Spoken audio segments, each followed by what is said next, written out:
자, 반갑습니다. 이순환 정보체계론 강의를 시작하도록 하겠습니다. 나눠주신 여기 쪽 이렇게 암기 노트 해서 보시면 되겠습니다.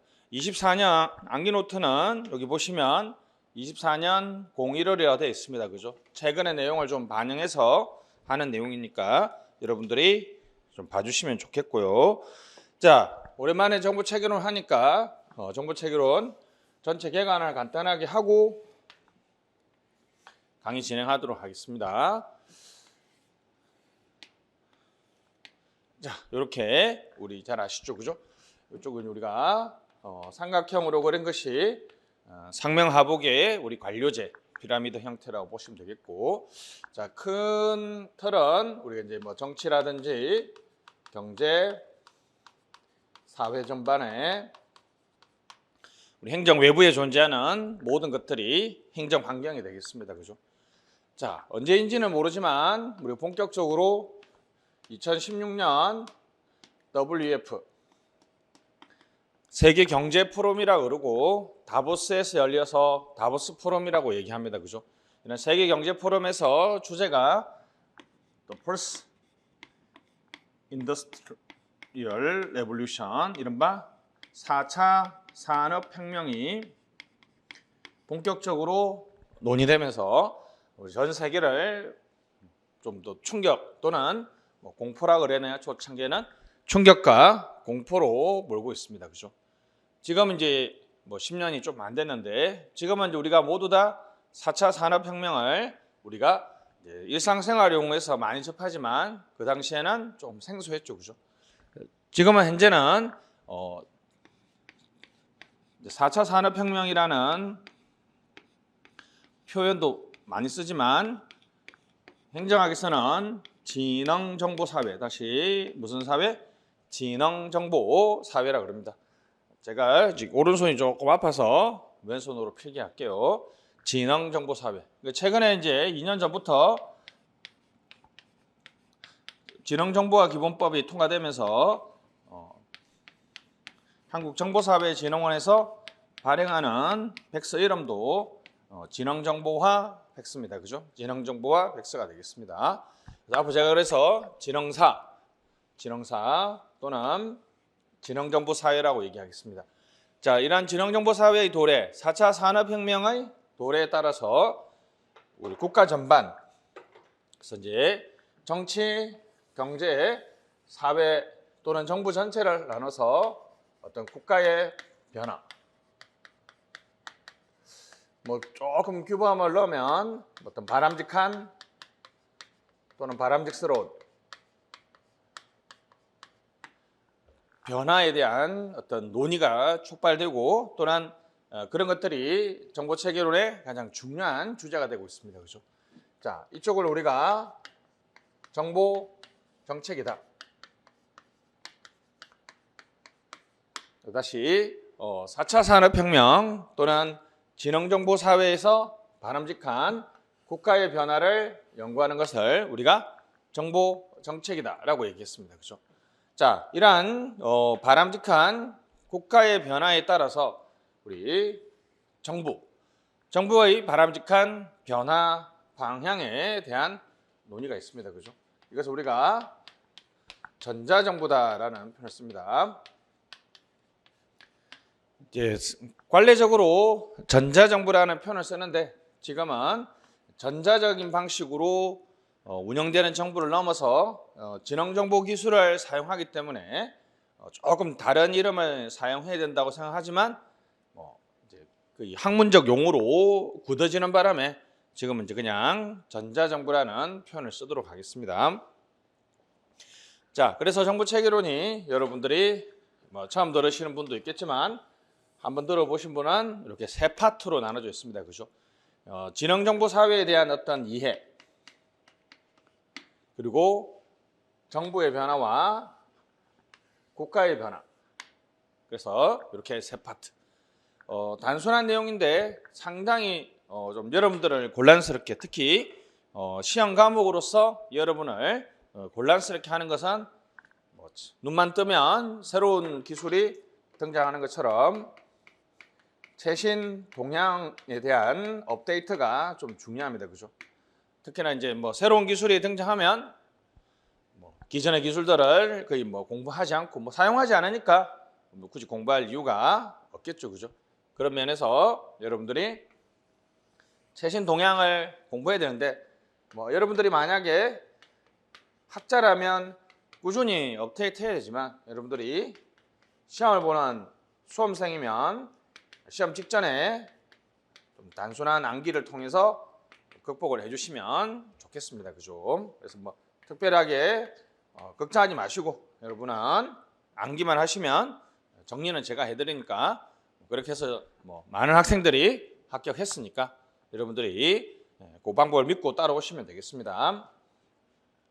자, 그래서 우리 다시 한번 정부 체계론은 4차 산업혁명의 성격, 전자정부, 정부 정책 이렇게 되어 있습니다. 그죠?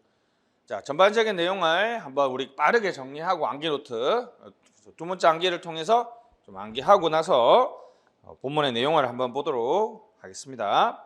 됐습니다. 자, 그래서 암기 노트 1페이지 보시면 쭉 가도록 하겠습니다. 1편 진흥정보사회 이른바 진흥정보화 또는 4차 산업혁명 시대의 도래입니다. 그냥 습관적으로 그냥 이렇게 언제라고 하지 마시고 2016년 WF 이후 본격 논의, 본격 등장 뭐 이런 표현 쓰면 되겠죠. 그죠? 언제가 진흥정보사회냐 뭐 이런 논쟁은 학문적 논쟁이고 우리는 그냥 2016 WF의 논의 이후부터 본격적으로 등장했다. 자, 지식정보사회는 우리 정부 체계론에서는 진흥정보사회와 지식정보사회를 명확하게 구분해줘야 되겠습니다. 자, 1776년에 제임스 와트가 전기기관, 이때가 맞는지 모르겠는데 하여튼 이때입니다. 그죠? 18세기 중반에 제임스 와트의 전기기관이 발명되면서 산업혁명이 시작됐다는 정도는 알고 계시죠? 그죠? 근데 그런 것들은 1차 산업혁명이고 2차 산업혁명은 에디슨이 전기를 발명했을 때고 3차 산업혁명은 PC, 뭐 인터넷 등이 등장했던 시기를 말합니다. 자, 4차 산업혁명은 AI, 인공지능, IoT, 클라우드, 빅데이터 됐습니다. 뭐 요즘에 블록체인이라든지 모바일. 그래서 여기 앞에 쭉 따서 A, I, C, B, M. 진흥정보 사회를 선도하는 가장 대표적인 기술 4가지가 그죠? 5가지인가요? AI, IoT 5가지네. 그죠? 요걸 A, ICBM이라고 얘기합니다. 그죠? 그래서 PC 우리가 가상 공간에서 단지 시간과 공간, 거리의 제약만이 없던 곳은 우리가 정보사회 또는 지식정보사회라고 얘기하고요. 자, 이 정보에 지능을 넣었다는 거죠. 이제는 기계가 스스로 생각하고 판단한다. 다시 스스로 생각하고 판단하는. 다시 그래서 정보에 지능을 넣었다는 거죠. 제가 맨날 얘기하는 것처럼 예전에 T맵은 내비게이션은 그냥 여러분들이 A에서 B 목적지를 입력하고 누르면 그냥 그 길을 계속 갑니다. 처음에 설정한 대로. 근데 최근에는 A와 B를 입력하면 기계가 뭐라 그래요? 교통정보가 바뀌어서 새로운 길을 안내하겠다 이렇게 얘기하죠. 자, 여기서 지금 누가 스스로 생각하고 판단했습니까? 사람이 아니라 기계가. 왜냐하면 이제는 과거의 내비게이션이 아니라 이제는 지능형이죠. 왜요? 기계가 스스로 생각하고 판단하고 결정까지 해버리면 이제 우리가 이제 요즘에 이걸 옛날부터 이제 스마트하다는 표현 써요. 스마트, 인텔리전트. 그래서 이 지능형의 영어식 표현이 뭐라고요? 인텔리전트. 지능, 맞죠? 과거에는 그냥 기존의 리얼 월드에 있는 우리 이 A와 B라는 이 지점을 정보사회는 가상의 공간으로 옮겨놓은 것뿐이지만 거기에다가 요즘에는 지능을 부과해서 기계가 스스로 생각하고 판단할 수 있도록 한다는 거죠. 그래서 무슨 정보사회?